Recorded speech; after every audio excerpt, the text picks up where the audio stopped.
Oakland's been getting more expensive for a while, but it seems like really since the recession ended and, boom times have come back, there's more and more people who can't afford to live in Oakland and parts of the East Bay anymore. The people are getting pushed out further and further.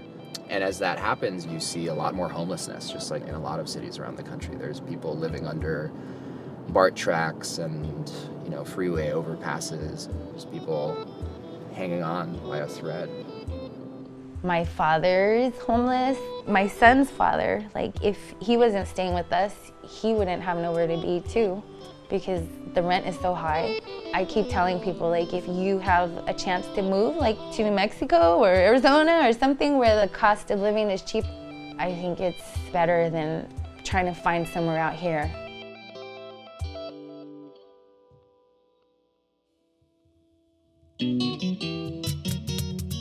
We're in Fruitvale, which is the historic Latino neighborhood in Oakland.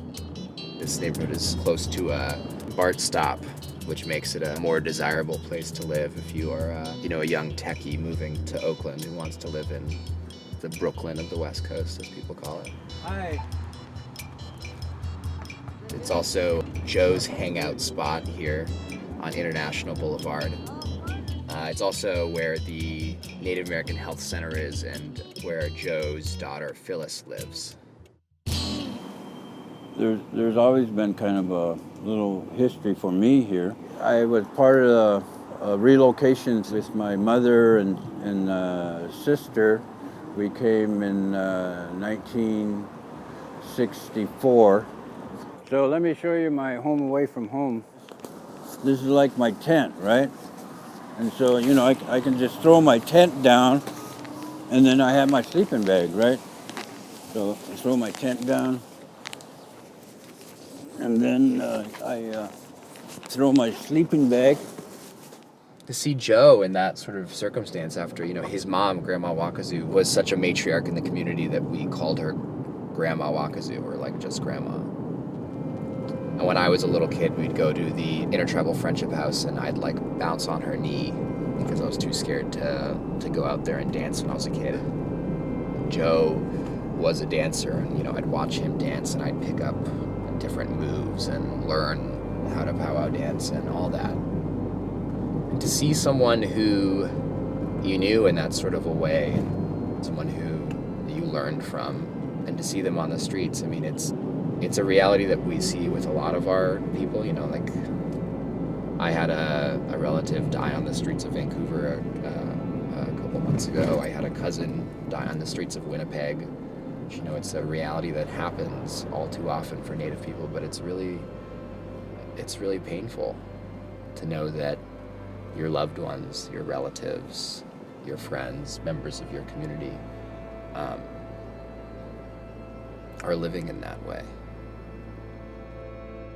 Losing my partner of 13 years, and then at the same time, my retina on my eye became detached, and those two things kind of sent me into a deep kind of depression, and that's why I kind of ended up over here, and so I just kind of try to live a real simple life, be real grateful for the basics, food or friends or, all that kind of stuff.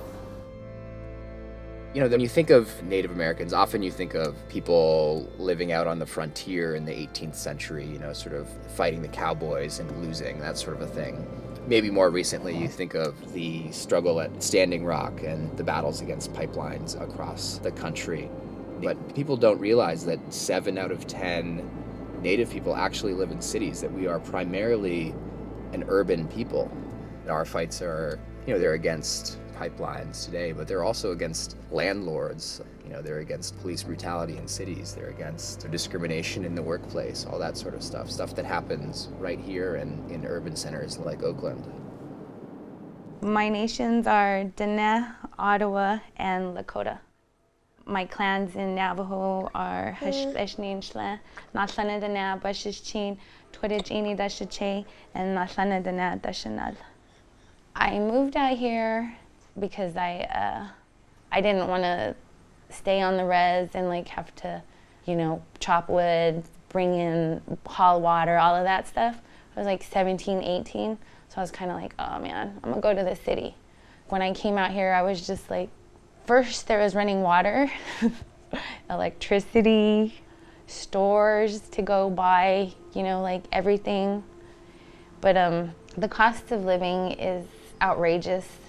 If I wasn't on this program, like this Section 8 program, then I would not be able to be here.